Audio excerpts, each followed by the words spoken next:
Hello guys, welcome back my YouTube channel. तो मैं आज एक नए टॉपिक के साथ आ गई हूँ। तो आज का हमारा टॉपिक है purpose, scope and principle in selection of assessment method and types.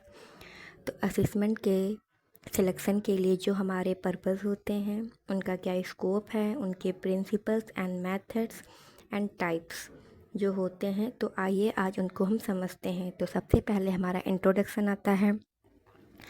Assessment is the measurement of progress towards achieving learning outcomes and how that progress is evidenced and communicated to the learner and teaching। तो इसमें जो हमारा होता है assessment, एक progress का measurement होता है, जिसके द्वारा हम ये देखते हैं जो लर्नर है वो अपने गोल को अचीव करने के लिए या अपने गोल को अचीव कर पा रहा है या नहीं कर पा रहा है। और जो ये इफ़ेक्टिव कम्युनिकेशन होती है वो एक टीचर और लर्नर के बीच होती है। मतलब एक टीचर जो होता है वो अपने स्टूडेंट को असेस कर पा रहा है कि वो अपने गोल को अचीव कर पा रहा है या नहीं कर पा रहा है। थ्रू द असेसमेंट वो बच्चे को असेस करता है। उसके बाद हमारी डेफिनेशन आती है। तो आइए डेफिनेशन देखते हैं। The ongoing and systematic collection, analysis and synthesis of data about what students know and do in order to make inform decision about teaching and learning. तो ये जो डेफिनेशन है वो अमेरिकन नर्स एसोसिएशन के द्वारा दी गई है।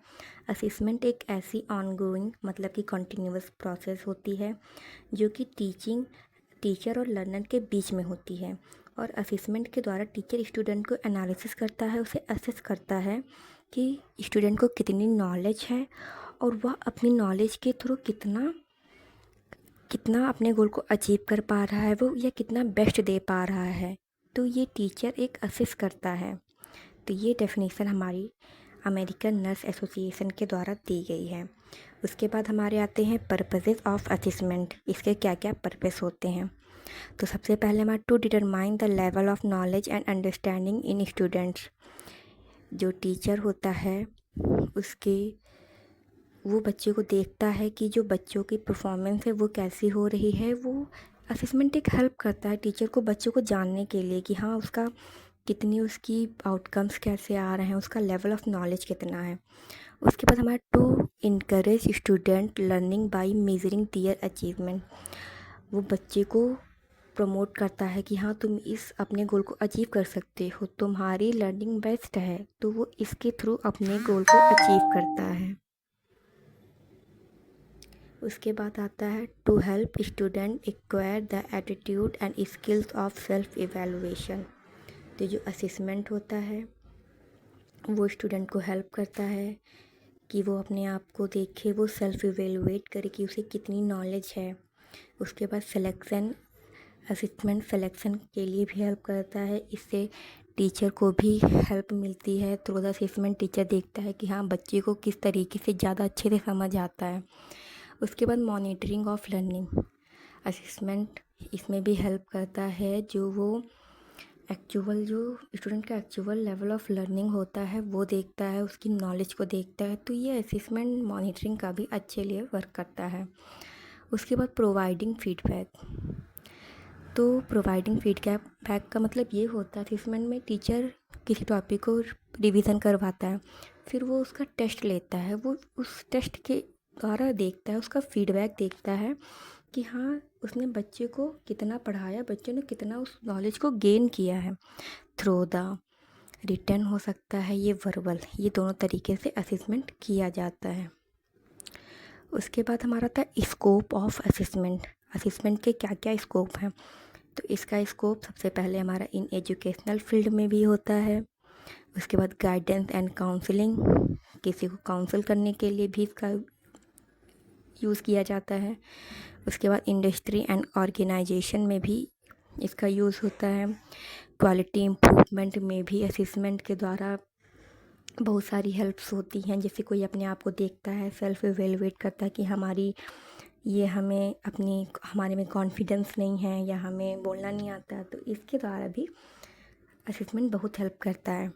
उसके बाद in daily life assessment daily life में भी, जैसे अभी आपको आज एक टॉपिक पढ़ाया गया तो आप शाम को जाएंगे उस टॉपिक को फिर से पढ़ेंगे, तो आप खुद को असेस कर रहे हैं ना कि हमें कितना उस टॉपिक के बारे में नॉलेज आई है। तो ये असेसमेंट ना डेली बेस पर भी हो सकता है। उसके बाद हमारा आता है प्रिंसिपल ऑफ असेसमेंट। तो आइए प्रिंसिपल ऑफ असेसमेंट के देखते हैं। तो सबसे पहले है प्रिंसिपल ऑफ कंटिन्यूटी। जो असेसमेंट होता है ये कंटिन्यूअस प्रोसेस होता है, जो टीचर को हेल्प करता है स्टूडेंट को इवेलुएट करने में। इससे स्टूडेंट को भी हेल्प होती है कि वो खुद को भी देखता है कि उसकी परफॉर्मेंस कैसी है। उसके बाद प्रिंसिपल ऑफ कम्प्रेहेंसिवनेस।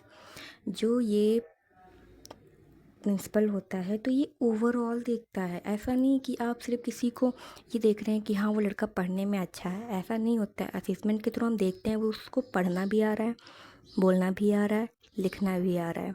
तो इसमें हम ओवरऑल उसकी परफॉर्मेंस को देखते हैं। उसके बाद प्रिंसिपल ऑफ कंप्लीटनेस। तो इसमें ये होता है कि बच्चा जो होता है उसको हर चीज़ के बारे में नॉलेज होना चाहिए। उसे फिज़िकल भी या फिज़िकली भी उसे कॉन्फिडेंस होना चाहिए, मेंटली भी वो स्ट्रांग होना चाहिए, और कहीं ना कहीं उसको सोशल के बारे में आना चाहिए, सोसाइटी के बारे में कैसे क्या होता है। सो ओवरऑल उसकी नॉलेज को इम्प्रूव करता है। उसके बाद प्रिंसिपल ऑफ टोटलिटी।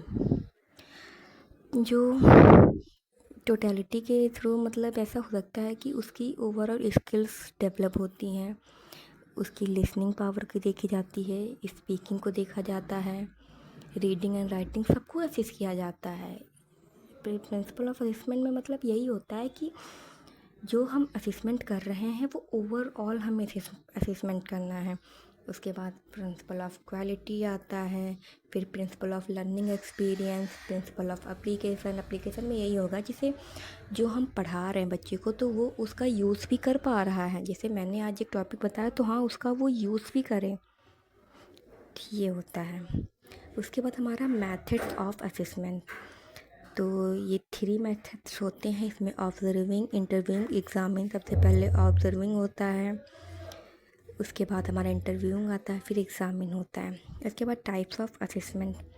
तो ये 2 टाइप्स का होता है, फॉर्मेटिव असेसमेंट एंड सुमेटिव असेसमेंट। तो फॉर्मेटिव यही होता है कि जैसे फॉर्मेटिव में मेनली यही होता है कि शॉर्ट टर्म के लिए होता है, जैसे हाँ एक छोटे से टाइम के लिए होता है।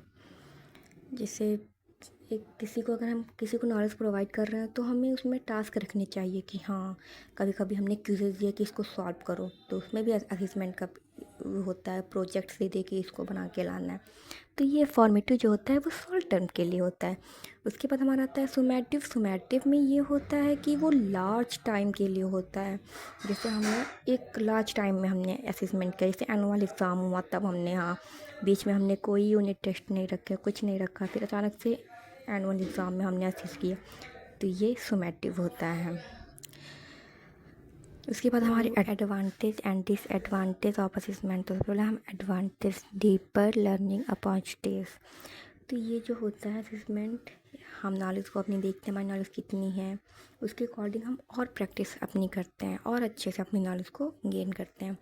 उसके बाद मोटिवेट स्टूडेंट, इससे स्टूडेंट को मोटिवेशन भी मिलता है। Indicate each student level of learning, ये हर बच्चे को असेस करने के लिए होता है कि हाँ हर बच्चे को हम इंडिकेट कर सकते हैं कि तुम अपनी नॉलेज को और अच्छे से बनाओ, अपने लेवल को और बढ़ाओ।